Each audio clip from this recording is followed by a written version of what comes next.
Hello everyone! Today I want to tell you a little bit about the German culture because it is useful to know some things before you actually go there. Germany is in the middle of Europe.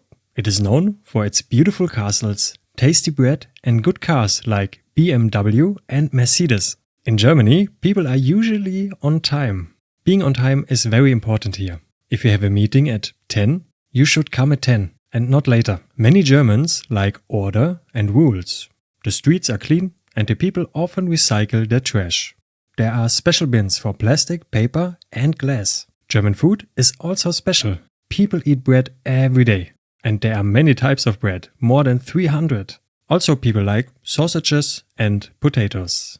And don't forget, Germans love coffee and cake in the afternoon. There are many festivals in Germany.